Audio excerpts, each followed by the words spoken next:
ವಿನೋದ್ ಅಸೊಟ್ಟಿ ಗೆಲ್ಲಿಸಿ ವಿನಯ್ ಕುಲಕರ್ಣಿ. ಇಂಡಿಪೆಂಡೆಂಟ್ ಸಂಗ್ರಾಮ್ ನ್ಯೂಸ್ಗೆ ಸ್ವಾಗತ. ನಮ್ಮ ಧಾರವಾಡ ಲೋಕಸಭಾ ಚುನಾವಣೆಯಲ್ಲಿ ಮೋದಿ ನೋಡಿ ವೋಟ್ ಕೊಡಿರಿ ಎನ್ನುವ ಜೋಶಿಯನ್ನ ಮಣಿಗೆಗೊಳಿಸಬೇಕು. ವಿನೋದ್ ಅಸೊಟ್ಟಿಯನ್ನ ಲೋಕಸಭೆ ಚುನಾವಣೆಯಲ್ಲಿ 1,00,000 ಮತಗಳನ್ನು ನೀಡಬೇಕು ಎಂದು ಜನಪ್ರಿಯ ಮಾಜಿ ಸಚಿವ ಕೆಪಿಸಿಸಿ ಕಾರ್ಯಾಧ್ಯಕ್ಷರಾದ ವಿನಯ್ ಕುಲಕರ್ಣಿರವರು ಮತದಾರರ ಬಾಂಧವರಲ್ಲಿ ಕರೆ ನೀಡಿದರು. ಮೋದಿ ಅಲೆ ಇಲ್ಲ, ಕಾಂಗ್ರೆಸ್ ಗ್ಯಾರಂಟಿ ಅಲೆ ಇದೆ. ಧಾರವಾಡ ಲೋಕಸಭಾ ಚುನಾವಣೆಯಲ್ಲಿ ಪ್ರಹ್ಲಾದ್ ಜೋಶಿ ಪರವಾಗಿ ಚುನಾವಣೆ ಪ್ರಚಾರಕ್ಕೆ ಮೋದಿ ಮತ್ತು ಅಮಿತ್ ಶಾ ರವರು ಕಷ್ಟ ಕಾಲ ಬಂದಾಗವ ಮೋದಿ ಮತ್ತು ಅಮಿತ್ ಶಾ ನೋಡಾಕ ಬರಲಿಲ್ಲ. ಪ್ರಚಾರ ಬಂದಾಗ ಜೋಶಿ ಪರವಾಗಿ ಚುನಾವಣೆ ಪ್ರಚಾರಕ್ಕೆ ಬಂದು ಸುಳ್ಳು ಭರವಸೆ ನೀಡಿ ಹೋಗಲಿದ್ದಾರೆ ಎಂದು ಹೇಳಿದರು. ಹಲವಾರು ಲಿಂಗಾಯತ ಸಮಾಜದ ನಾಯಕರನ್ನ ಮತ್ತು ಶೋಷಿತ ಸಮುದಾಯಗಳ ಮುಖಂಡರನ್ನ ವ್ಯವಸ್ಥಿತವಾಗಿ ತುಳಿದಿದ್ದಾರೆ. ಆದ್ದರಿಂದ ಈ ಬಿಜೆಪಿ ಸೋಲಿಸಲು ಮತದಾರರು ನಿರ್ಧಾರ ಮಾಡಬೇಕೆಂದು ಹೇಳಿದರು. ಅವರು ಧಾರವಾಡ ಗ್ರಾಮೀಣ ಪ್ರದೇಶದ ಜನರನ್ನು ಉದ್ದೇಶಿಸಿ ಮಾತನಾಡಿದರು. ಈ ಸಂದರ್ಭದಲ್ಲಿ ವಿನೋದ್ ಅಸೊಟ್ಟಿ, ತವನಪ್ಪ ಅಷ್ಟಗಿ, ಶಿವಲೀಲಾ, ವಿನಯ್ ಕುಲಕರ್ಣಿ, ಕಾಂಗ್ರೆಸ್ ನಾಯಕರು ವೇದಿಕೆಯಲ್ಲಿ ಉಪಸ್ಥಿತರಿದ್ದರು. ಸಾವಿರಾರು ಜನರು ಭಾಗವಹಿಸಿದ್ದರು. ಮೊದಲಿಗೆ ಈಶ್ವರ್ ಶಿವಳ್ಳಿ ಸ್ವಾಗತಿಸಿದರು. ಅರವಿಂದ್ ಎಂಗನಗೌಡರ್ ವಂದಾರ್ಪಣೆ ಮಾಡಿದರು.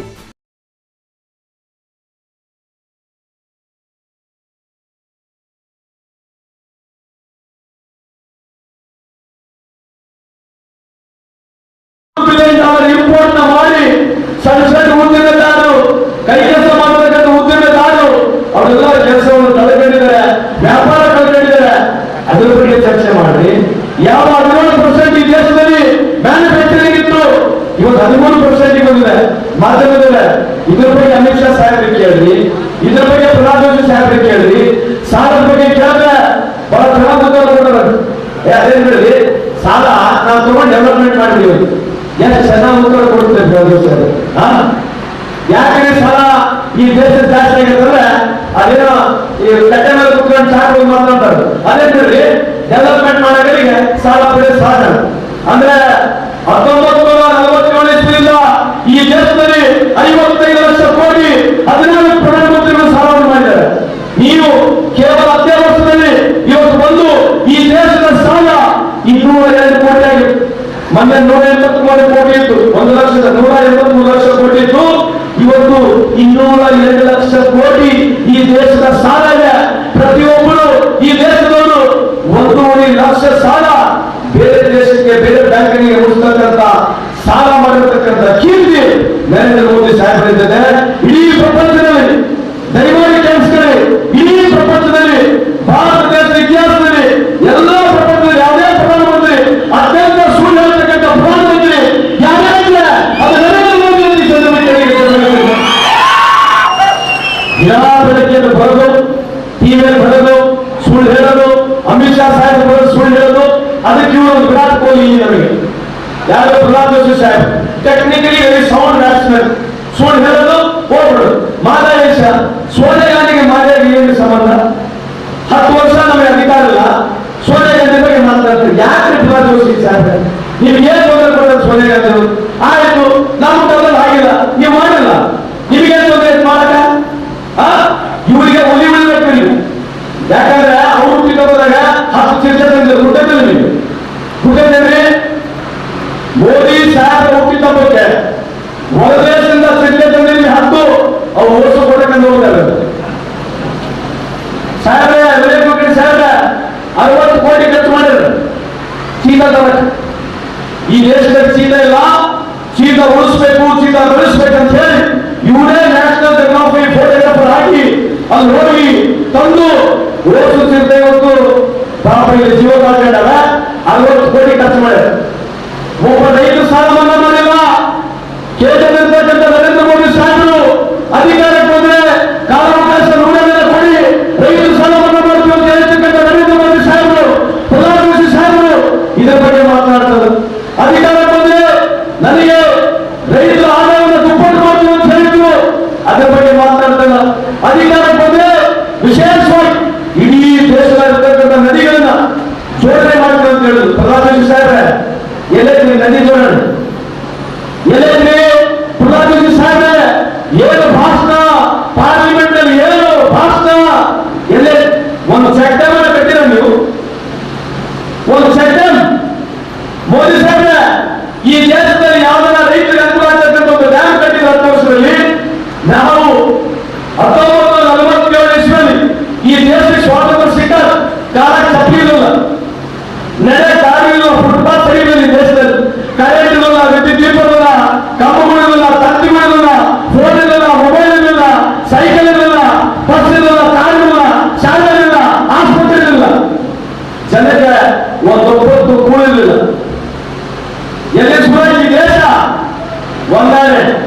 ಎರಡನೇ 5 ಪೈಸಾ 10 ಪೈಸಾ ತಂಬಳಿ ಅಲ್ಲಿಂದ ಶುರುವಾಗಿರ್ತಕ್ಕಂಥ ದೇಶನ ಇವತ್ತು ನೀವು ನಮ್ಮನ್ನು ಪ್ರಶ್ನೆ ಮಾಡ್ತೀರಿ 70 ವರ್ಷದ ಏನಾಗೈತೆ ಅಂತ ಹೇಳಿ.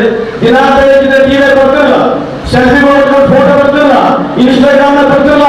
ಇದೇ ಕಾಂಗ್ರೆಸ್ ಕೊಡುಗೆ ನಾವು ಮಾಡಿರೋದಕ್ಕೆ ನೀವು ಒಂದು ಪ್ರಚಾರ ಪಡ್ಕೊಂಡಿರ್ತಕ್ಕಂಥ ಮಠ ನೀವು ದಿನ ಬೆಳಗ್ಗೆ ತೋರಿಸ್ತಿಲ್ಲ. ಇದು ಕಾಂಗ್ರೆಸ್ ಕೊಡುಗೆ ನರೇಂದ್ರ ಮೋದಿ ಸಾಹೇಬರು ಟೆಕ್ನಾಲಜಿ ಬಗ್ಗೆ ಮಾತಾಡಲಿಲ್ಲ. ದಯವಿಟ್ಟು ಈ ವಿಚಾರದಲ್ಲಿ ಬಿಜೆಪಿ ಮುಖಂಡರು ಹೇಳ್ಬೇಕು. ನೀವು ನರೇಂದ್ರ ಮೋದಿ ಸಾಹೇಬ 2 ದೊಡ್ಡ ಕೊಡುಗೆ ಕೊಟ್ಟಿದ್ದಾರೆ 10 ವರ್ಷದಲ್ಲಿ. ನೀತಿ ಆಯೋಗ ಪ್ರಕಾರ ಇಂಡಿಯಾ ಭಾರತ ದೇಶ ಸೈನ್ಸ್ ಟೆಕ್ನಾಲಜಿ R&D ಇನ್ವೆನ್ಷನ್ ಅಲ್ಲಿ 0. ದಯವಿಟ್ಟು ಇದನ್ನ ಫೇಸ್ಬುಕ್ ಬಂದ್ರೆ ಸ್ವಲ್ಪ ಜನ ಓದ್ತಾರೆ, ಯುವಕರು ಓದ್ತಾರೆ. ಪ್ರಧಾನಮಂತ್ರಿ 10 ವರ್ಷ ಅವಧಿಯಲ್ಲಿ ಸೈನ್ಸ್ ಟೆಕ್ನಾಲಜಿ ಇನೋವೇಷನ್ R&D 0. ನಾನು ಹೇಳ್ತಕ್ಕಂಥಲ್ಲ ಕೇಂದ್ರ ಸರ್ಕಾರದ ರಿಪೋರ್ಟ್ ಮತ್ತು ಕೇಂದ್ರ ಸರ್ಕಾರದ ಪಾರ್ಲಿಮೆಂಟ್ ನಲ್ಲಿ ಕನ್ಸರ್ನ್ ಮಿನಿಸ್ಟರ್ ಏನಂತಕ್ಕಂಥದ್ದು ಪಬ್ಲಿಸಿಟಿಗೆ 6,000 ಕೋಟಿ ಖರ್ಚು ಮಾಡ್ಯಾರ. ನೋಡಿ ಯುವಕರ ಬಗ್ಗೆ ಎಷ್ಟು ಕಾಳಜಿ ಇದೆ ನೋಡಿ. ನಮ್ಮ ನರೇಂದ್ರ ಸಾಹೇಬರು, ಪ್ರಧಾನಮಂತ್ರಿ ಸಾಹೇಬರು ನೋಡಿ ಎಷ್ಟು ಕಾಳಜಿ ಇದೆ ನೋಡಿ. ನಮಗೆ ನೋಡಿ ಎಷ್ಟು ಕಾಳಜಿ ಇದೆ ಪ್ರಧಾನಮಂತ್ರಿ ಸಾಹೇಬರಿಗೆ. ಇದ್ರ ಬಗ್ಗೆ ಚರ್ಚೆ ಮಾಡ್ತಾರ? ಮಾತಾಡಿದ್ರ ಬಗ್ಗೆ ಚರ್ಚೆ. ಇವತ್ತು ಪ್ರಧಾನಮಂತ್ರಿ ಸಾಹೇಬ್ರೆ ನೀವೆಲ್ಲ ಹಳ್ಳಿಗಳಿಗೆ ಹೋಗ್ಬೇಕು, ನೀವೆಲ್ಲ ಹಳ್ಳಿಗಳಿಗೆ ಹೋಗಿ ಭಾರತ ಬೀಫ್ ಎಕ್ಸ್ಪೋರ್ಟ್ 2ನೇ ಸ್ಥಾನದಲ್ಲಿದೆ. 8ನೇ ಸ್ಥಾನದಲ್ಲಿದೆ. ಬೀಫ್ ಅಂದ್ರೇನು? ದನದ ಮಾಂಸ. ಏನು ಬೀಫ್ ಅಂದ್ರೆ? ಗೋಹತ್ಯ, ಗೋಹತ್ಯ, ಗೋಹತ್ಯ. ಏನು ಭಾಷಣ ಮಾಡಿ ಮಾಡಿ ಮಾಡಿ ಹಮಾರೆ ಇಟ್ಕೊಂಡು ಹೊಡೆಯಲೇನು ಹೊಡೆಯಲೇನು. ಕಾರಣ 10 ವರ್ಷದಲ್ಲಿ ನೀವು ಹೋಗ್ಬೇಕು. ಪ್ರಧಾನಮಂತ್ರಿ ಸಾಹೇಬ್ರೆ ಎದೆ ತಟ್ಕೊಂಡು ನೀವು 10 ವರ್ಷದಲ್ಲಿ ನರೇಂದ್ರ ಮೋದಿ ಅವರು 202 ಲಕ್ಷ ಕೋಟಿ ಸಾಲ ಮಾಡಿದ್ದಾರೆ. 10 ವರ್ಷದಲ್ಲಿ ಪ್ರಪಂಚದಲ್ಲಿ ದಲಿತ ಮಾಂಸ ಬೀಫ್ ಎಕ್ಸ್ಪೋರ್ಟ್ ಅಲ್ಲಿ ಭಾರತ ದೇಶ 2ನೇ ಸ್ಥಾನದಲ್ಲಿದೆ. ಈ ಅಚೀವ್ಮೆಂಟ್ ಹೋಗಿ ನೀವು ಪೇಪರ್ ಬರೀಬೇಕು, ದಿನ ಬೆಳಗ್ಗೆ ಬರೀರಿ. Beef export India stands number 2 in the world. India in terms of Narendra Modi last 10 years of period, they have earned more than 200 crores. Who is responsible for this? ಯಾರು responsible? ಇದ್ರ ಬಗ್ಗೆ ಚರ್ಚೆ ಇದೆಯಾ? ಪ್ರಧಾನಮಂತ್ರಿ ಸಾಹೇಬ್ರೆ ಬರೋದು ಯಾವುದೋ ಒಂದು ವ್ಯವಸ್ಥೆ ಹೋಗೋದು, ಅಲ್ಲಿ ಕುತ್ಕೊಳ್ಳೋದು, ಮಾತನಾಡೋದು, ಹೋಗ್ಬಿಡೋದು, ಜನ ಸುಳ್ಳು ಸ್ಟಾರ್ಟ್ ಮಾಡಿ.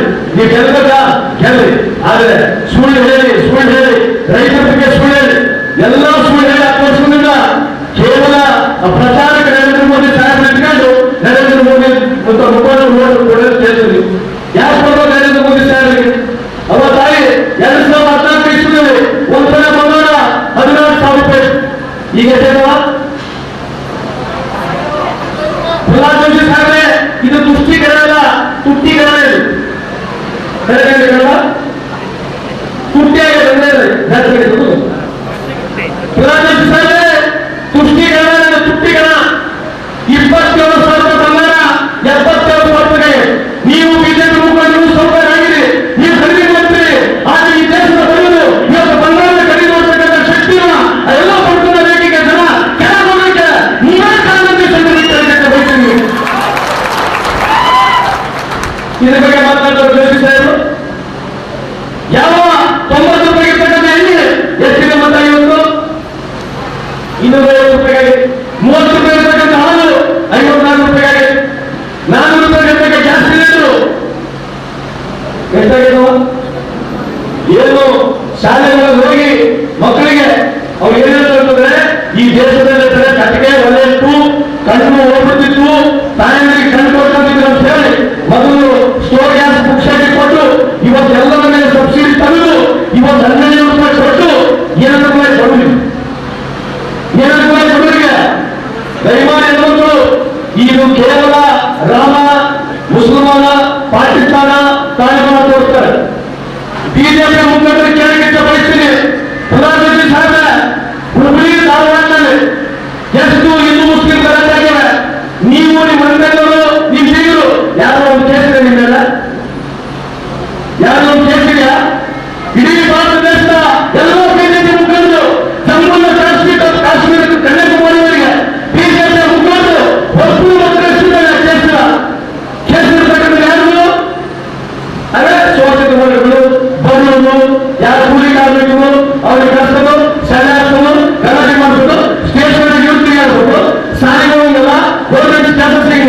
ಒಂದು ಓದಿಸ್ಲಿಕ್ಕೆ ಇಲ್ಲ, ಅವ್ನು ಒಳ್ಳೆ ಶಿಕ್ಷಣ ಇವ್ರ ಮಕ್ಕಳು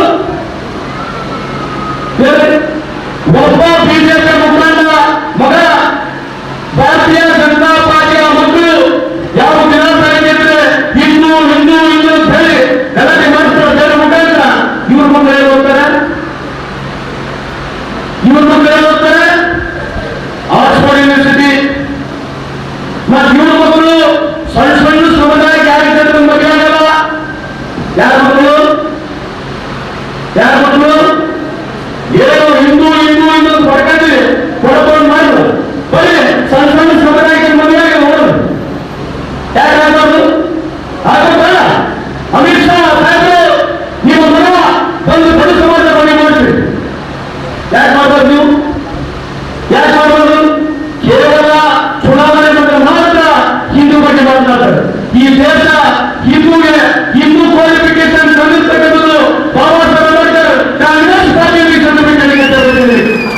ಇದ್ರ ಬಗ್ಗೆ ಚರ್ಚೆ ಮಾಡಿದ್ರ ಹಿಂದೂ ಕ್ವಾಲಿಫಿಕೇಶನ್ ಪಾರ್ಲಿಮೆಂಟ್ ಟೇಬಲ್ ಆದಾಗ ಬಿಜೆಪಿ ನಿರ್ಣಯ ಮಾಡುದು, ಹಿಂದೂ ಮೋಸದ ನಿರ್ಣಯ ಮಾಡುದು, ಇಂಥ ಬಹಳಷ್ಟು ಚರ್ಚೆ ಮಾಡುವುದು. ಚರ್ಚೆ ಸಿಗಲ್ಲ, ಪಾಯಿಂಟ್ ಟು ಪಾಯಿಂಟ್ ಚರ್ಚೆ ಕೊಡ್ತಾರೆ.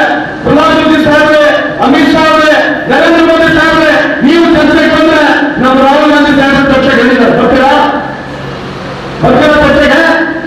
ಈಗ ಎಲ್ಲರಿಗೂ ಹೆಚ್ಚಾಗಿ GST ಪ್ರಾರಂಭ ಮಾಡಿ ಗಂಡ ನಮ್ಮ ಸ್ನೇಹಿತ ಕಾನ್ಸ್ಟಿಟ್ಯೂನ್ಸಿಗೆ ಬಂದಿಲ್ಲ, ನಮ್ಮ ಅಕ್ಕ ಇಡೀ ಕಾನ್ಸ್ಟಿಟ್ಯೂನ್ಸಿ ಸುತ್ತಾಡಿ ನೀವು ಅವರ ಫ್ಯಾಮಿಲಿಗೆ ವಿನಯ್ ಕುಲಕರ್ಣಿಗೆ ಏನು ಆಶೀರ್ವಾದ ಮಾಡಿದ್ರಿ, ನನ್ನ ವೈಯಕ್ತಿಕ ಪರವಾಗಿ ಕಾಂಗ್ರೆಸ್ ಪಕ್ಷದ ಪರವಾಗಿ ನಿಮಗೆ ಕೋಟಿ ಕೋಟಿ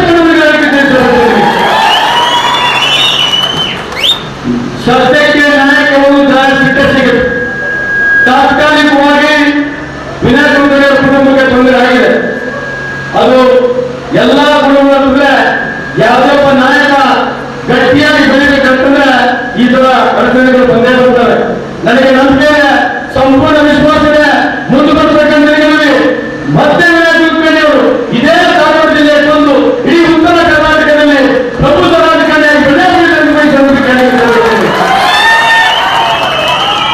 ಹಾಗಾಗಿ ಇವತ್ತು ಕೊನೆಯದಾಗಿ ಹೇಳ್ತಕ್ಕಂಥ ವಿಷಯ, ಬಿಜೆಪಿಯವರು ಮಾಧ್ಯಮ ಮುಖಾಂತರ ಜನರಿಗೆ ತಪ್ಪಾಗಿದೆ. ನಾವು ಎಷ್ಟೋ ಸಲ ಹೋಗ್ತೀವಿ, ಈ ದೇಶದ ಸಾಲ ಬಗ್ಗೆ ಜನಕ್ಕೆ ಗೊತ್ತಿಲ್ಲ. ನಾವೆಲ್ಲ ನಿರ್ಮಲಾ ಸೀತಾರಾಮನ್ಗೆ ಗೊತ್ತಿಲ್ಲ. ಮೊನ್ನೆ ನಿರ್ಮಲಾ ಸೀತಾರಾಮನ್ ಕೇಳಿದ್ರು, ಈ ದೇಶದ ಸಾಲ ಕೇಳಿದ್ರೆ ನಿರ್ಮಲಾ ಸೀತಾರಾಮನ್ ಹೇಳಿದ್ರೆ ಗೊತ್ತಾ, I don't have figures now because this the developing country ಶುರು ಮಾಡ್ಬಿಡ್ತಾರೆ ಇಂಗ್ಲಿಷ್ ನಲ್ಲಿ.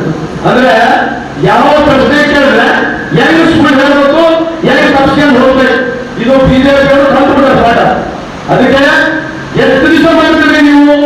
ದೇಶನ ಹಾಳು ಮಾಡಿ ಲೂಟಿ ಹೊಡೆದು ನೀವು ಅನುಕೂಲ ಮಾಡಿಕೊಂಡ ರಸ್ತೆಗಳಾಗಿತ್ತು. ಈ ದೇಶದ ಬಡವರಿಗೆ, ಕೂಲಿ ಕಾರ್ಮಿಕರಿಗೆ, ರೈತರಿಗೆ ₹1 ಅನುಕೂಲ ಆಗಿಲ್ಲ. ನಾನು 5 ಪ್ರೋಗ್ರಾಮ್ಗಳಲ್ಲಿ ಮಾತಾಡಲಿಕ್ಕೆ ಇಚ್ಛೆ ಪಡ್ತೀನಿ, ದಯವಿಟ್ಟು ಗಮನಿಸಬೇಕಿಲ್ಲಿ. ಇಂದಿರಾ ಗಾಂಧಿ ಮಾಡಿರ್ತಕ್ಕಂಥ ಕಾರ್ಯಕ್ರಮ, ಊರೊಳಗಡೆ ಕಾರ್ಯಕ್ರಮ ನನ್ನ ಪೇಟ ಮರ್ತ್ಬಿಡಿಲ್ಲ. ಸೌಕರ್ಯ 10,000 ಎಕರೆ, 20,000 ಎಕರೆ, 30,000 ಎಕರೆ, ಲಕ್ಷಗಟ್ಟಲೆ ಎಕರೆ ಭೂಮಿ. ಈ ದೇಶದಲ್ಲಿ ಬಡವರಿಗೆ ಅಲ್ಪ ಸ್ವಲ್ಪ ಭೂಮಿ ಸಿಕ್ಕಿದೆ. ಎಲ್ಲಪ್ಪ ಮಾಡಪ್ಪ ಉಳ್ಳಪ್ಪಗೆ ಈ ನನಗೆ ಸ್ವಲ್ಪ ಭೂಮಿ ಸಿಕ್ಕಿದೆ. ಇದು ಶ್ರೀಮತಿ ಇಂದಿರಾ ಗಾಂಧಿ ಅವರು ಕಾಂಗ್ರೆಸ್ ಪಕ್ಷ ಮಾಡತಕ್ಕಂಥ ಕಾರ್ಯಕ್ರಮ ಗಮನಿಸಿದೆ. ನಿಮ್ಗೆಲ್ಲರಿಗೆ ಹೆಚ್ಚಾಗಿ ಬಿಲ್ವಾಲಯದ ಪ್ರಾರಂಭ ಮಾಡಿದ್ದಾರೆ. ಬಿಲ್ವಾಲಯದ ಇಂದಿರಾ ಗಾಂಧಿ ಅವರು ಜಮ್ಮು ಕಾಶ್ಮೀರ ಕನ್ಯಾಕುಮಾರಿವರೆಗೆ ಯಾರು ಬಡವರ ಯುವಕರು ವಿಧವೆಗಳಿದ್ದಾರೆ ಅವರಿಗೆ ಪೋಸ್ಟ್ ಆಫೀಸ್ ಮುಖಾಂತರ ಪ್ರಾರಂಭ ಮಾಡಿದ್ರು. 25 ಪ್ರೋಗ್ರಾಮ್ನಲ್ಲಿ ನಿಮಗೆ ಸಂಘ ಸುರಕ್ಷಾ, ಅಂಗನವಾಡಿ ಮಾತಾಡೋಣ, widow pension, old age pension ಇವಾಗ ಯಾರು ಪ್ರಾರಂಭ ಮಾಡಿದ್ರು? ಬಿಸಿ ಊಟ ಕಾರ್ಯಕ್ರಮ ಯಾರು ಪ್ರಾರಂಭ ಮಾಡಿದ್ರು? ಬಿಸಿ ಊಟದಲ್ಲಿ 12 ಕೋಟಿ ಮಕ್ಕಳು ಭಾರತ ದೇಶದಲ್ಲಿ ಉಚಿತವಾಗಿ ಊಟ ಮಾಡ್ತಾರೆ. ಆಶಾ ಕಾರ್ಯಕ್ರಮ ಯಾರು ಪ್ರಾರಂಭ ಮಾಡಿದ್ರು? ಅಂಗನವಾಡಿ ಯಾರು ಮಾಡಿದ್ರು? ನಾನು ಹೇಳಿದ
ಬಹುಶಃ ನಿಮ್ಮ ಹೊಟ್ಟೆ ಒಳಗೆ ಏನು ತುಪ್ಪ ಅದ ಅಂತ ನಾನು ತಿಳ್ಕೊಂಡಿದ್ದೀನಿ.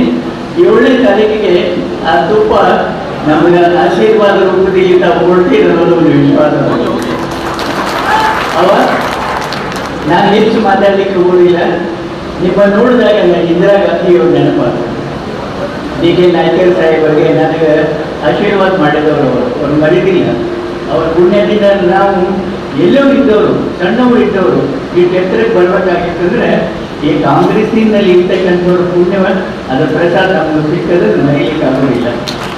ಒಂದು ಮಾತನ್ನು ಹೇಳಿಕ್ಕೆ ಈ ತಾಯಿಯರಿಗೆಲ್ಲ ಈ ತೊಟ್ಲ ತೂಗುವ ಕೈ, ತೊಟ್ಟಲ ತೂಗ್ತಕ್ಕಂಥ ಕೈ ದೇಶದ ತೊಟ್ಟಲ ತೂಗಬೇಕು ಅಂತಕ್ಕಂಥದ್ದು ಒಂದು ಕನಸು ಅಲ್ಲ, ದೇಶದ ತೊಟ್ಟಲ.